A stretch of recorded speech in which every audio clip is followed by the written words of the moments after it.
I am an anti-fascist, but I'm also anti-communist because ultimately I'm anti-authoritarian. I'm a socialist, not necessarily a communist. The difference there is subtle but important, and I'll explain that later. We are living through revolutionary times, and getting through this while maintaining our humanity requires recognizing that radicalization pipelines exist in each extreme direction. And it's really hard to say that and hard to hear that right now, especially since things seem like they've never been so bad. And the crimes of the robber baron Epstein class are more apparent than ever for the world to see. It can sound like capitulation, but I can assure you it's quite the opposite. And that's not to say that moderation is the answer either, because radicalization also occurs from the middle outward as neoliberal and neoconservative reasonable representatives of empire and unregulated capitalism perpetuate the autocracy of the bourgeoisie. I am personally a fan of seeing the guillotine reemerge as a symbol of what happens if you so oppress natural human reaction to authoritarianism in any system that it begets an extreme response.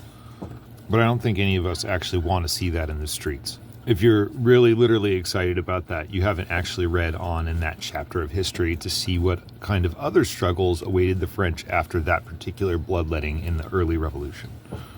Just like y'all want to throw around the prospect of communist revolution without dealing with the gulags and the execution of public intellectuals that refused to submit to extremist policies or revisionist histories, or with the dictators that filled the power gaps that end up re-enslaving the proletariat while simply changing who constitutes the bourgeoisie in the new system.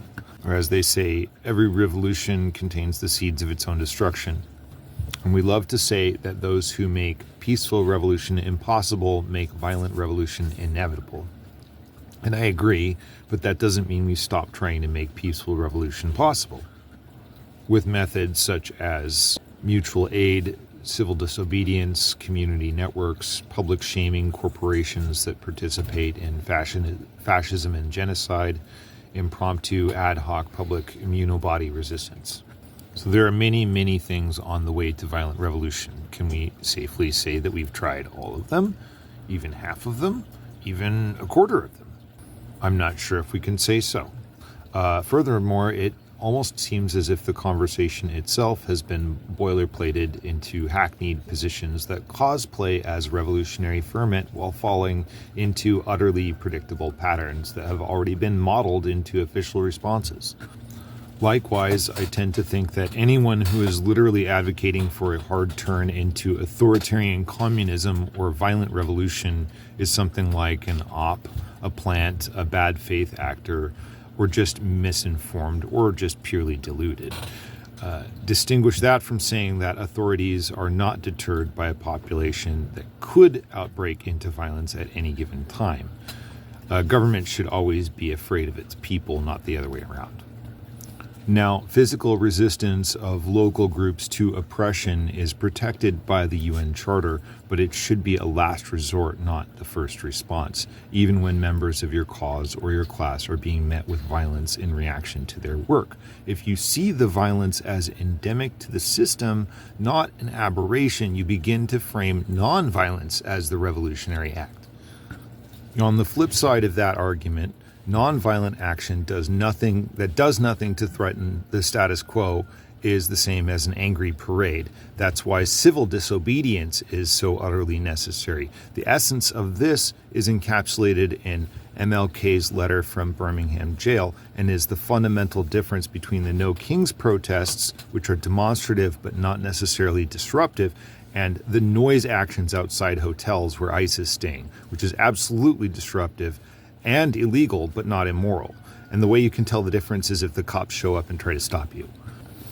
And so it might seem here like I'm giving into the framing of least resistance, but what I'm actually saying is that we should resist, but we should do so in ways that are unpredictable and persistent, And we need to keep the conversation going, even if that means mixing political and economic philosophies here and there, a little Eastern, a little Western, picking and choosing, where they have special insights into certain policy choices and staying responsive to data as it emerges from the field.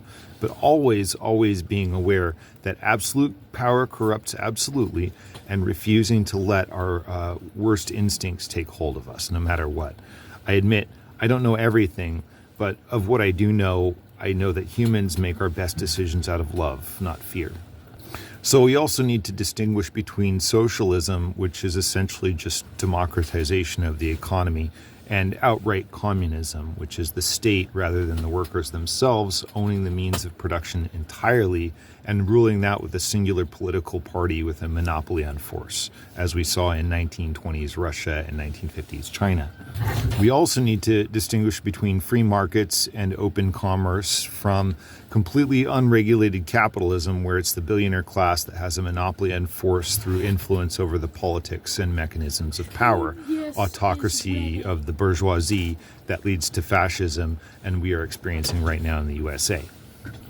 Democracy is based on the premise that we are all intelligent and independent human beings capable of having intelligent conversation on policy in order to design a better world that works for everyone. I personally refuse to give in to the framing of extremes, and in a moment where everyone seems to be on one radicalization pipeline or another, I think the radical act is to hold space for patient conversation and deliberate nonviolent action. And that's not the same as centrism. Centrists debate in a Potemkin village where truly revolutionary concepts are excluded and truly dangerous conversations are shunned. It's just another kind of authoritarianism, one that's based on the illusion of the reasonable middle. It's a fake stage populated by fake people who are so focused on process and how they got there, and thus how to maintain their power, that they can't afford to rock the boat.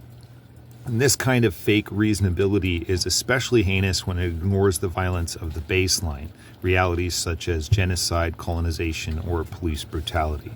That's different from allowing real everyday people with deep convictions and personal experience of hardship to have good faith discussions on how to best govern. And that's not just in government. That involves neighbors and friends calling each other out for their BS when they hear it, calling out uninformed philosophies, but generally refusing to give up on other human beings, especially those who have fallen for a cult.